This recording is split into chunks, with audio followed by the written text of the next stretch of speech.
welcome back to This Isn't Benny Anymore. This will be my second video today, and this one is super important. I think when you really take time to process how important this information is, it will help you to eliminate like all the stuff that you don't need to be worrying about, all the ambiguous things that are really difficult to locate on a map, blazes and water high and Terry Scant, all these other things that don't matter until you are actually there and you're able to understand what they mean.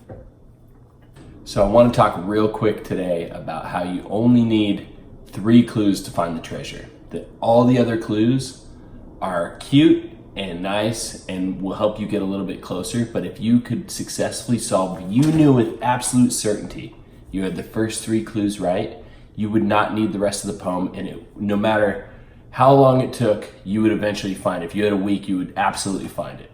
Absolutely 100% certain if you only solved 3 clues. So I'm gonna read this to you. Okay, this is from Mysterious Writings website. And obviously most people in our small community know who this is and may have read this, but I think we have negated to focus on how important this is and how little of importance the rest of the clues are, how they literally do not matter. All that matters is probably about the first 2 stanzas of the poem. So these are not speculations, they're actual quotes from Forrest himself. So she posted this August 22nd, last month.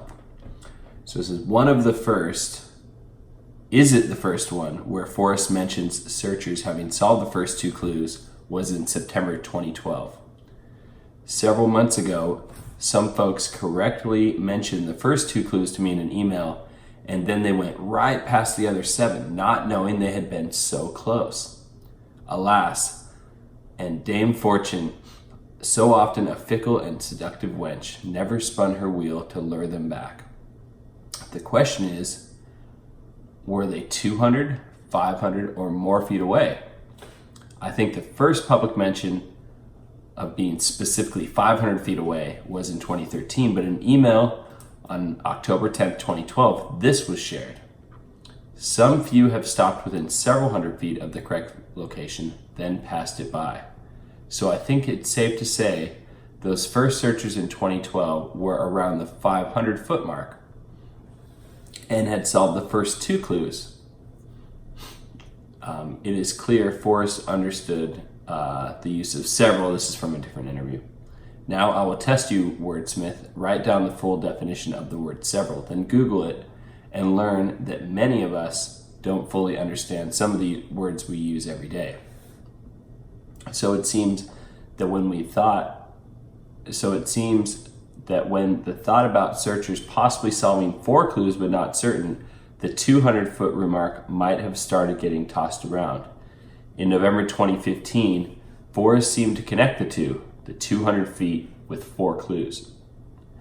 Are there signs that people are getting closer to solving your puzzle? How many clues have people solved now? Searchers have come within 200 feet, and some may have solved the first 4 clues, but I am not certain. So is it thought that solving the first 2 clues gets you within 500 feet, but solving 4 will get you within 200 feet? She goes on to say this, and this is a little bit more speculative, but using some deductive reasoning makes perfect sense as to why you really only need the first 3 clues. It says, if this is the case, then wouldn't the distance of where a searcher is at solving 2 clues and those searchers solving 4 clues be only a difference of 300 feet? What does this scenario suggest for the line not far but too far to walk to be? A clue or a line that goes with it and taken in the canyon down.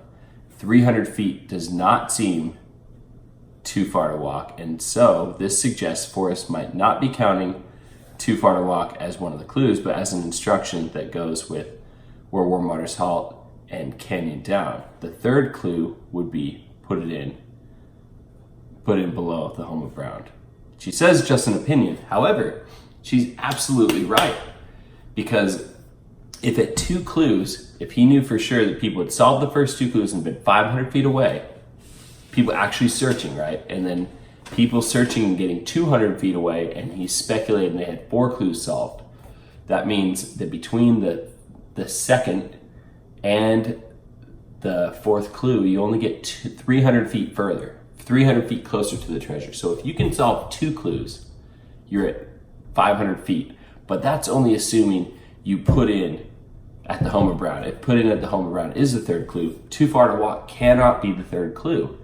If if you're already at 500 feet before that line, that would mean, 300 feet, that's a football field. That is absolutely not too far to walk. You can sprint that, and a good sprinter can sprint that in 9 or 10 seconds. I could probably run it in 15 right now with no stretching, right? So that's not too far to walk.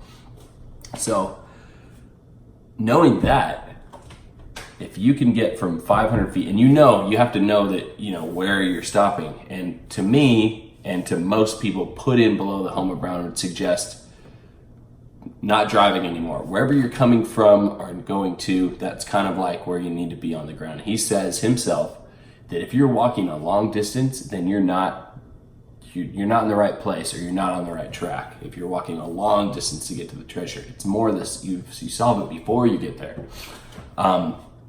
So what does that say? If solving 2 clues gets you within 500 feet, then, I did in the area of a circle. That's 785,000 feet roughly. A football field is 57,600 feet. So it's between 13 and 14 football fields. Say 14 football fields. If you got the first 2 clues right, you're within the maximum distance. If you went 500 feet in every direction, is 14 football fields of area you'd need to cover. If you had a metal detector in a week, and you knew for sure you had those first 2 clues without a shadow of a doubt, and obviously people have done it. This is not like pie in the sky stuff, like people 2 years after the book came out, before blogs, before these thousands of YouTube videos, people were within 500 feet of it. Searching, not just on accident, they were searching. So there are only 14 football fields of metal detecting. If you were just dumb as rocks and you just weren't willing to use the rest of the poem, all you had is a metal detector and a week of time, and it's somewhere on these 14 football fields, you're gonna freaking find it. You could probably find it in a day. If we had enough willpower, you'd probably put a whole day in. So what's that saying? If you can get to the 3rd clue, and between the 2nd and 4th clue, you get 300 feet closer. 200 feet in any direction. Let's do the math real quick. That's just over 2 football fields. If you were within 200 feet of the treasure after 4 clues, that's only 2 football fields of area. You could do that in about 2 hours. If you just had a metal detector, you're just scrolling over that thing. In 2 hours, if you got 4 clues. So I think that by the 2nd clue, if you didn't even want to work any harder to solve the rest of the clues, you had a week, you would find it. By the 4th clue, you could find it in an hour or 2.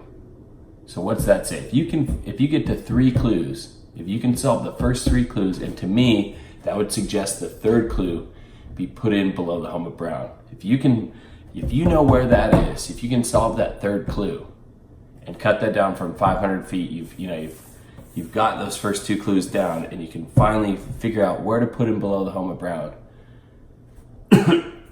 You're looking at a day search without solving any of the rest of the clues.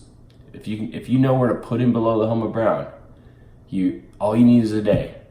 If you had a weekend, you're coming from Florida and you fly there on a Friday night, you'll find it Saturday, and you bring the treasure home Sunday, just in time to quit work on Monday. So those are some of my thoughts. I love to hear your ridicule. I really appreciate it. I know that I'm a little bit younger to this. I've not been doing this for a decade. I've been doing this for about 2, 3, 4 months. I've had the book on my shelf for years, and only a couple months ago I decided, you know what, I could use some of this 2010 nostalgia in my life. And so with that, I leave you the same way I do always. God bless you guys. Have a great day.